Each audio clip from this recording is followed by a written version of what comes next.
صحابہ کی عادت تھی، صحابہ کی عادت تھی، اذان کا وقت ہو یا اذان کی آواز کانوں میں پڑی، سارے کام چھوڑ، دکانیں بند، تجارت بند، کاروبار بند، سب کچھ چھوڑ کر کے اللہ کے گھر کے اندر آ گئے۔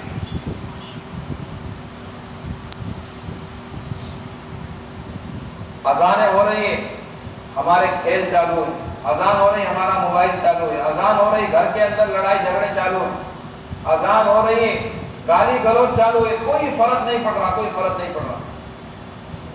مؤذن نے کہہ دیا اذان کی آواز آ گئی کانوں میں، آ گئی، اذان ہو گئی، ختم، اس سے زیادہ کچھ نہیں۔ بھول گئے اللہ کے رسول صلی اللہ علیہ وسلم کے اس فرمان کو، اس حدیث کو۔ اللہ کے نبی صلی اللہ علیہ وسلم نے فرمایا میری آنکھوں کی ٹھنڈک نماز میں، میری آنکھوں کی ٹھنڈک نماز میں۔ اللہ کے رسول صلی اللہ علیہ وسلم کی آنکھوں کی ٹھنڈک نماز میں۔ کسی نے خواب میں دیکھا کہ رسول اکرم صلی اللہ علیہ وسلم کی آنکھیں سرخ ہیں، خواب کی تعبیر پوچھی تو بتلایا کہ نمازوں کے اندر پابندی لاؤ، نماز اہتمام سے پڑھو، اور اس حدیث پر غور کرو جو اللہ کے رسول صلی اللہ علیہ وسلم نے فرمایا قرۃ عینی فی الصلاۃ، میری آنکھوں کی ٹھنڈک نماز کے اندر ہے۔ ہم اللہ کے رسول صلی اللہ علیہ وسلم کو تبلیغ پہنچائیں۔ کفر اور اسلام کے درمیان میں فرق کرنے والی کوئی چیز اگر ہے تو وہ نماز ہے۔ نماز کے ذریعے سے کفر اور اسلام کے اندر فرق ہوگا۔ نماز کا درجہ دین کے اندر، اسلام کے اندر ایسا ہے جیسے انسان کے شریر کے اندر سر کا درجہ ہوتا ہے، سر کو الگ کر دو، اب وہ انسان نہیں، وہ مردہ ہے، وہ میت ہے، مردہ ہے۔ نمازوں کی پابندی کرے، اپنے بچوں کو نماز کی تلقین کرے، گھروں کے اندر ماں بہنوں کو نماز کی اہتمام، جماعت کے ساتھ نماز پڑھنی، قرآن کی تلاوت کرنی، اللہ سے دعائیں مانگنی۔ اور مؤذن نے دوسرا جملہ کہا حی علی الفلاح، آؤ کامیابی کی طرف۔ کامیابی کدھر ہے؟ ہم نے کامیابی کو تلاشا اپنی دکانوں کے اندر، اپنے کاروباروں کے اندر۔ کامیابی اللہ کے گھر کے اندر کہاں ملے گی؟ نماز پڑھنا کیا ملے گا؟ جو اللہ نے جتنے احکامات بتلائے ہیں اور ان پر اللہ نے وعدہ فرمایا کہ میں یہ اجر دوں گا، نماز پڑھنے پر تمہاری زندگی کے اندر سکون دوں گا، تمہاری روزی کے اندر برکت دوں گا۔ یقین کی تو کمی، وہ چیزیں نظر تو نہیں آتی، غیب کی چیزیں کسی کو نظر نہیں آتی، کسی کو نظر نہیں آتی۔ ایک شخص نے اپنے کسی دوست سے کہا کہ مرنے کے بعد کے حالات کا پتہ نہیں چلتا کہ وہاں کے کیا حالات ہوتے، کس پر کیا گزرتی۔ تو اپنے دوست سے کہا کہ دیکھو جب تمہارا انتقال ہو جائے تو تم مجھے وہاں کے حالات کی خبر دینا۔ کیسے خبر دیں گے؟ ان میں دونوں میں مشورہ طے ہوا کہ یہ بات طے ہوئی کہ ایک پرچی لکھ کر کے رکھ دینا، اس کا جواب ہم دے دیں گے۔ ان کا انتقال ہو گیا، وہ پرچی لکھ کر کے ان کی قبر میں دفن کر دی۔ اب وہ خواب میں آئے، بھائی کیا حالات گزرے، کچھ بیان کرو۔ کہا کہ یہاں کے حالات بیان کرنے کے نہیں، یہاں کے حالات تو دیکھنے کے، یہاں کے حالات دیکھنے کے، اسی لیے مرنے والا اپنی آنکھوں سے خود دیکھتا ہے، کسی کو بیان نہیں کر سکتا۔ وہ غیب کے حالات ہیں، اللہ کیا اجر دے رہا ہے ان پر یقین ہونا چاہیے۔ فجر کی اذان میں الصلاۃ خیر من النوم، نماز نیند سے بہتر ہے۔ بستروں پر پڑے سو رہے ہیں، خوب سناٹا چھایا ہوا ہے اور مؤذن پکار کر کے کہہ رہا الصلاۃ خیر من النوم، نماز نیند سے بہتر ہے۔ ہم نے نیند کو نماز سے بہتر سمجھا ہوا، نیند کو نماز سے بہتر سمجھا، پھر سوچے ہمارے مسائل حل نہیں ہو رہے، ہماری زندگی کے اندر سکون نہیں، گھروں کے اندر حالات لڑائی جھگڑے، بہن بھائیوں کے اندر بات چیت نہیں ہے، بھائی بھائی کے اندر بات چیت نہیں ہے، میاں بیوی کے اندر بات چیت نہیں ہے، زندگی اجیرت بن گئی، پریشانی کی زندگی۔ حالات سے کیسے نکلا جائے، کیسے نکلا جائے؟ پھر اخیر میں وہی چیز اللہ سب سے بڑا ہے، اللہ سب سے بڑا ہے اور اللہ کے سوا کوئی معبود نہیں، اللہ کے سوا کوئی معبود نہیں۔ میرے دوستو، یہ چیزیں ہیں ہمیں، ہماری سمجھنے کی چیزیں، یہ چیزیں ہماری زندگی کے اندر آ جائے تو دین پر چلنا ہمارے لیے آسان ہو جائے، دین پر چلنا آسان ہو جائے۔ دیکھو صحابہ تھے جنہوں نے اللہ کے رسول صلی اللہ علیہ وسلم کی صحبت پائی اور اللہ نے ان سے کام لیا، قرآن کریم کے اندر ان کی تعریف فرمائی، کہیں فرمایا اولئک هم الفائزون، کہیں فرمایا اولئک هم المتقون، کہیں فرمایا اولئک هم الراشدون۔ رضی اللہ عنہم ورضوا عنہ، اللہ ان سے راضی و اللہ سے راضی. انہوں نے قربانی دی، قربانی زندگی کے اندر قربانی دی. قربانی کے بغیر انسان کسی منزل مقصود تک نہیں پہنچ سکتا. ہم دنیا کے اندر دیکھتے ہیں ایک دکان ہے، قربانی اس درجہ دے رہے ہیں کہ دوسری دکان کرنے کی فکر ہے، دوسری دکان ہو گئی تیسری دکان کے لیے قربانی دے رہے ہیں. گھر کے سارے افراد کمانے میں لگے ہوئے، لیکن پورے اخراجات پورے نہیں ہوتے. ہر آدمی کمانے میں لگا ہوا. صحابہ نے قربانیاں دی تھی دین کی خاطر، مال سے محبت نہیں. صحابہ کی غربا کی ایک جماعت اللہ کے رسول صلی اللہ علیہ وسلم کی خدمت میں آئی اور اللہ کے رسول صلی اللہ علیہ وسلم سے فرمایا، یا رسول اللہ، مالدار لوگ ہم سے آگے نکل گئے اس لیے کہ وہ مال کو اللہ کی راہ میں خرچ کرتے ہیں، اور جو عبادت نماز اور اذکار وغیرہ ہم کرتے ہیں وہ مالدار صحابہ بھی کرتے ہیں. ہمیں کوئی ایسا عمل بتائیے جو ہم بھی ان کی برابری پا سکے. اللہ کے نبی صلی اللہ علیہ وسلم نے فرمایا، ہر نماز کے بعد 33 مرتبہ سبحان اللہ، 33 مرتبہ الحمدللہ، 34 مرتبہ اللہ اکبر پڑھ لیا کرو. ان کے برابر ہو جاؤ گے. ان کو پتا چلا اس عمل کا، وہ بھی پڑھنے لگے صاحب مالدار. انہوں نے پڑھنا شروع کر دیا. پھر اللہ کے رسول صلی اللہ علیہ وسلم سے شکایت کی کہ اللہ کے رسول وہ تو ہم سے آگے نکل گئے. اللہ کے نبی نے فرمایا، ذالک فضل اللہ یؤتیہ من یشاء، اللہ کا فضل ہے جس کو چاہتا ہے.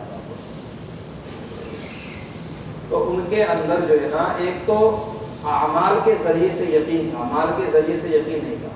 آج بالکل الٹی نظر بہرے ہوتے ہیں. مال کے ذریعے سے یقین ہے، اعمال کے ذریعے سے بالکل یقین نہیں.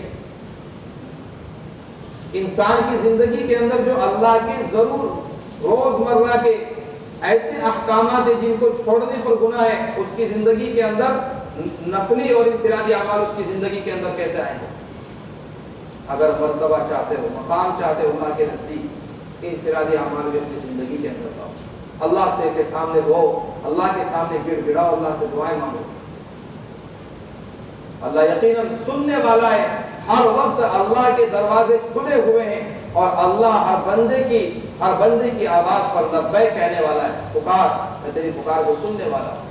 میں تیری پکار کو، عمر کتنی بھی ہو، جوانی کی عمر ہو، بڑھاپے کی عمر ہو، ہر عمر کے اندر اللہ اپنے بندوں کی سننے والا، ان کی ضرورتوں کو پوری کرنے والا ہے. حضرت عمر فاروق رضی اللہ عنہ کے دور خلافت کے اندر ایک بوڑھا شخص تھا. پوری زندگی کے اندر گانا بجایا، گانا گاتا تھا، بڑی اچھی آواز تھی. اب بڑھاپا آیا، ایسا بڑھاپا آیا، شریر کے اندر کمزوری، نہ اٹھنے لائق نہ بیٹھنے لائق، منہ کے اندر دانت نہیں اور اندر کی پیٹ کی آدمی کمزور پڑ گئی.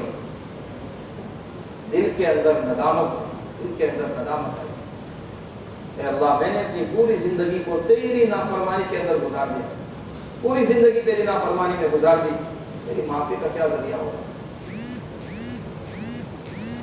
کھانے کے وعدے ہو گئے، کوئی کھانا دینے کے لیے تیار نہیں، کوئی پاس میں بیٹھانے کے لیے تیار نہیں. اب اللہ کے سامنے اس نے عاجزی انکساری اللہ کے سامنے آنسو بہا دی اور بالکل سب سے الگ تھلگ ہو کر کے جنت البقیع کے اندر جا کر لیٹ گئے کہ بس میں تو اپنے قبر کے پاس میں جا کر کے لیٹ رہا ہوں، یہی میری زندگی ختم ہو جائے گی. اللہ تبارک و تعالیٰ نے حضرت عمر رضی اللہ عنہ کو خواب کے اندر بتلایا کہ میرا فلاں بندہ فلاں جگہ پر پڑا ہوا ہے، بھوکا پیاسا ہے، کھانے کے لیے کوئی چیز نہیں، پینے کے لیے پانی نہیں، جاؤ اس کی خبر بھی نہیں کرو، اس کو کچھ کھلاؤ، کھانا دو. حضرت عمر رضی اللہ عنہ نے اپنے گھر کہا کہ کچھ کھانا تیار کیا جائے، اور وہ کھانا ہاتھ میں لے کر کے نہیں بلکہ سر پر اٹھا کر کے حضرت عمر رضی اللہ عنہ وہاں پر گئے. وہ سوئے ہوئے تھے، وہ بوڑھے میاں سوئے ہوئے تھے، وہاں سے گزرے، ان کو دیکھا، پھر ان کی آنکھ کھلی. حضرت عمر رضی اللہ عنہ وہ جو کھانا سر پر اٹھا کر کے لے کر کے گئے تھے، اس شخص کے پاس میں جا کر کے کہا کہ میں آپ کو لے کر کے آیا ہوں. اس نے کہا، امیر المؤمنین، آپ میرے لیے لے کر کے آئے؟ کہا کہ اللہ کا حکم ہے، اللہ نے کہا میرا دوست میرا ولی کھلا جگہ پر پڑا ہوا ہے، اس کے لیے تم کھانا لے کر کے جاؤ. کھانا کھلایا. اللہ تعالیٰ بندے کی طلب، بندے کی چاہت، اس کی قربت، اس کی ندامت کو اللہ دیکھتا ہے. میرا بندہ کب اس کے دل کے اندر ندامت، کب اس کے اندر میرا خوف جاگ رہا ہے. اللہ معاف کرنے والا ہے. اپنے گناہوں کی معافی اللہ سے چاہیں، ہر حال میں اللہ سے معافی طلب کرتے رہیں، نمازوں کی پابندی، قرآن کی تلاوت، ذکر کا اہتمام.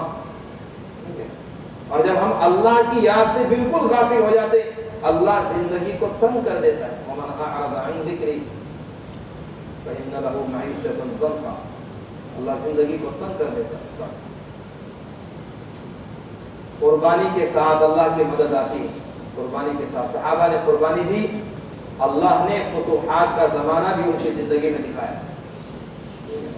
اگر ہم دنیا بھی چاہتے ہیں، عزت چاہتے ہیں، شہرت چاہتے ہیں، آخرت کی ہمیشہ ہمیشہ کی کامیابی چاہتے ہیں، تو ہمیں بھی اپنی زندگی کے اندر کچھ کر کے گزرنا ہوگا، ورنہ زندگی گزر جائے گی. میرے دوستو، گزرنے والا گزر جاتا ہے، مرنے والا مر جاتا ہے، کوئی بعد میں نام لینے والا بھی نہیں رہتا. گھر کے اندر 2-4 دن کے بعد ساری ہنسی خوشی شروع ہو جاتی ہے. یہاں تک کہ ایصال ثواب کرنے والے نہیں رہتے، ایصال ثواب کرنے کی کسی کو توفیق نہیں ہوتی. یہ حالت ہے. اسی لیے اپنی زندگی کے اندر کچھ ایسا کر کے جائیں جو مرنے کے بعد بھی اللہ تبارک و تعالیٰ ہمیں اس کا ثواب دے. اس کے لیے دوستو، اللہ نے وقت دیا، زندگی دی، ہم اس زندگی کو، اپنے مال کو اللہ کی راہ میں خرچ کریں، اللہ کے لیے اپنا مال لگائیں. ہمارا مال اللہ کے لیے لگے، ہمارا وقت اللہ کے لیے لگے، ہماری جان اللہ کے لیے لگے. ورنہ وقت، مال اور جان یہ سب کچھ دنیا پہ لگ رہی ہے اور لگتی رہے گی، زندگی ختم ہو جائے گی. حضرت عقبہ رضی اللہ عنہ، ان کے ایک بیٹے تھے بشیر رضی اللہ عنہ، قرآن کریم کی تلاوت کر رہے ہیں. اعلان ہو گیا اللہ کے رسول صلی اللہ علیہ وسلم کی طرف سے، احد کی جنگ کے لیے اعلان ہو گیا. مدینے کی گلیوں کے اندر آوازیں آ رہی، احد کے لیے چلو، احد کے لیے چلو. حضرت عقبہ رضی اللہ عنہ رونے لگے. بیٹے نے پوچھا کہ ابا جان کیوں روتے ہو؟ ابا جان کیوں روتے ہو؟ کہا کہ میرا چھوٹا سا بیٹا 8 سال کی عمر اور میدان احد کے لیے اعلان ہو رہا ہے، میں وہاں کے لیے تجھے چھوڑ کر کے کیسے جاؤں؟ بیٹے نے کہا کہ ابا جان آپ جائیے، اللہ آپ کی زندگی کو قبول کر لے گا، آپ کی زندگی کو بہتر بنا دے گا اور آپ ہمیشہ ہمیشہ کے لیے اللہ کے یہاں قبول ہو جائیں گے. چھوٹا بیٹا ہے. حضرت عقبہ رضی اللہ عنہ اونٹ پر سوار ہو کر چلنے لگے اور بیٹے کو ساتھ میں بٹھا کے، ابا جان مجھے بھی لے کے جاؤ گے کہ نہیں؟ تمہیں لے کر کے نہیں جا رہا ہوں، تھوڑی دور تک تم میرے ساتھ چلو، واپس لوٹ آنا. حضرت عقبہ رضی اللہ عنہ اپنے بیٹے کو بٹھا کر لے کر چلے اور پھر دور جا کر کے بیٹے کو نیچے اتارا اور پھر بیٹا وہاں سے چل دیا. حضرت عقبہ پیچھے مڑ کر کے دیکھتے جا رہے، بیٹا بھی مڑ کر کے دیکھتا ہے، آنسو ٹپک رہے ہوتے جا رہے. اللہ کے دین کے لیے، میدان احد کے لیے چلے گئے. میدان کارزار لگا. حضرت عقبہ رضی اللہ عنہ اس جنگ کے اندر شریک ہوئے. صحابہ جنگ سے لوٹ رہے ہیں، اب یہ نئے کپڑے بدل کر کے تیار ہے، میرے ابا جان آنے والے، ابا جان آنے والے. صحابی سے پوچھتے میرے ابا کدھر ہے؟ اللہ کے رسول صلی اللہ علیہ وسلم آئے اور اس بچے کو دیکھا اور بچے نے اللہ کے رسول صلی اللہ علیہ وسلم سے پوچھا، میرے ابا کی کوئی خبر ہے؟ میرے ابا کا کوئی پتہ ہے؟ رسول اکرم صلی اللہ علیہ وسلم خاموش ہے. اصرار پر بتلایا کہ بیٹا میں تمہارے ابا کو، حضرت عقبہ رضی اللہ عنہ کو اپنے ہاتھوں سے کفن دفن کر کے آ رہا. کیا بچے کا جذبہ رہا، بچے کا جذبہ. بچے نے سنا، فوراً گھر کے اندر جا کر ایک کونے کے اندر بیٹھ کر رو رہے ہیں، آنسو کا مطلب زار و قطار ہو رہا ہے. ابا چلے گئے، بیوی بھی گزر گئی تھی، کوئی اور بھی نہیں تھا گھر کے اندر، اکیلا بچہ. اللہ کے رسول صلی اللہ علیہ وسلم آئے اور اس بچے نے ٹھنڈک محسوس کی. دیکھا کہ اللہ کے رسول صلی اللہ علیہ وسلم نے میرے سر پر ہاتھ رکھا ہوا ہے. اللہ کے رسول صلی اللہ علیہ وسلم نے اپنے سینے سے لگایا اور کہا کہ بیٹا محمد آج سے تیرا بھائی. تو اللہ تبارک و تعالیٰ کی لیے دین کی خاطر جب ہم قربانی دیں گے اور اللہ کے دین کی عظمت ہمارے قلوب، ہمارے دلوں کے اندر ہوگی، تو میدان کارزار کے اندر نکل کر کے اپنی جانوں کا قربان کرنا ہمارے لیے آسان ہو جائے گا. آج وہ میدان کارزار نہیں، ہمارے لیے تھوڑی سی قربانی یہ ہے کہ نفس کی قربانی، چاہتوں کی قربانی، اپنی جان کی قربانی، وقت کی قربانی، یہ ساری چیزیں چھوڑ کر اللہ کے راستے میں نکلو. اللہ تبارک و تعالیٰ تمہاری دنیا بھی بنائے گا اور تمہاری آخرت بھی بنائے گا. زندگی کے اندر بہت بگاڑ ہے. تو میرے دوستو، اس زندگی کو بنانے کے لیے اور اپنی جان و مال کو اللہ کے لیے لگانے کے لیے کون کون تیار ہے بتاؤ؟ 4 مہینے کے لیے بتائیں۔